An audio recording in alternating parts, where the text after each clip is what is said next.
तो एक तरफ भारत विकास, विजन और विज्ञान के दम पर चांद की ऐतिहासिक ऊंचाइयों को छू रहा है, वहीं दूसरी ओर सियासी गलियारों में धर्म के नाम पर नई नई तरीके के ज्ञान की वर्षा हो रही है। अब तक आपने देश के अलग अलग मंचों से पंडित धीरेन्द्र शास्त्री और बाबा बागेश्वर की हिंदू राष्ट्र वाली मांग को सुना होगा।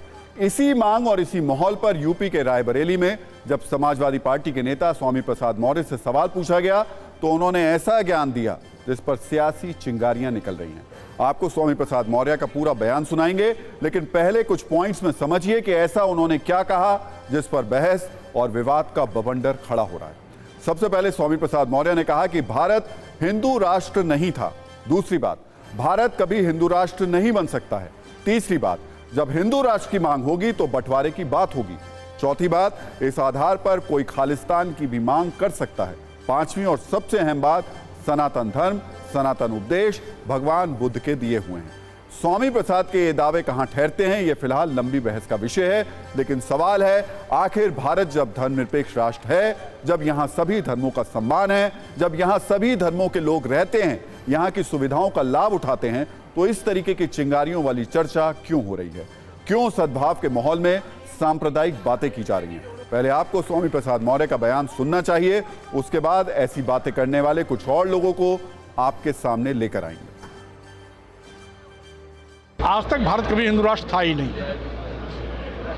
जब आज तक कभी भारत हिंदू राष्ट्र नहीं था तो अब हिंदू राष्ट्र हो ही नहीं सकता, क्योंकि हमारा भारतीय संविधान पंथ निरपेक्ष विचारधारा पर आधारित है। अगर कोई हिंदू राष्ट्र की बात करेगा तो कल कोई खालिस्तान की मांग क्यों नहीं कर सकता?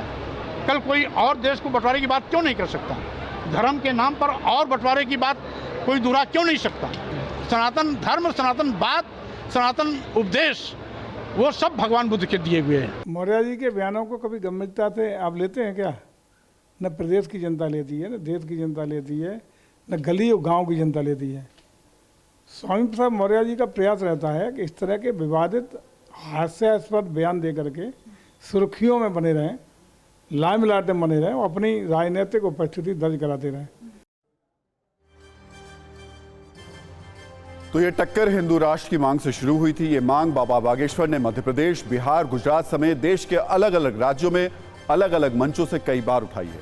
अब स्वामी प्रसाद मौर्य ने इसमें भगवान बुद्ध वाला एंगल डालकर नया सियासी मोड़ दे दिया है। इस पूरे टकराव पर हमने फुल एक्शन वाली एक न्यूज रील तैयार की। भारत हिंदू राष्ट्र की जय जय श्री राम। भारत हिंदू राष्ट्र था, है और फिर से घोषित होकर रहेगा। आज तक भारत कभी हिंदू राष्ट्र था ही नहीं। जब आज तक कभी भारत हिंदू राष्ट्र नहीं था तो अब हिंदू राष्ट्र हो ही नहीं सकता। भारत हिंदू राष्ट्र बनेगा, यह संकल्प हमारा। गुजरात के लोग इसी प्रकार संगठित हो जाएंगे। भारत क्या, हम तो पाकिस्तान भी हिंदू राष्ट्र बनवाएंगे। अगर कोई हिंदू राष्ट्र की बात करेगा तो कल कोई खालिस्तान की मांग क्यों नहीं कर सकता?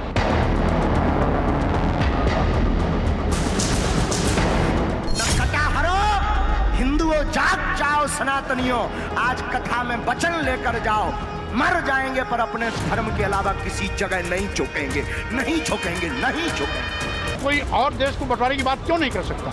धर्म के नाम पर और बंटवारे की बात कोई दोहरा क्यों नहीं सकता? हम तो हिंदू हैं, हिंदू कहाएंगे, राम चरणों में बलि बलि जाएंगे। हाँ, एक एक हिंदू को हम जगा करके रहेंगे, चिंता मत करो। जिसके अंदर हिंदुत्व का खून होगा वही हनुमान जी का सच्चा चेला होगा। सनातन धर्म, सनातन बात, सनातन उपदेश, वो सब भगवान बुद्ध के दिए हुए हैं।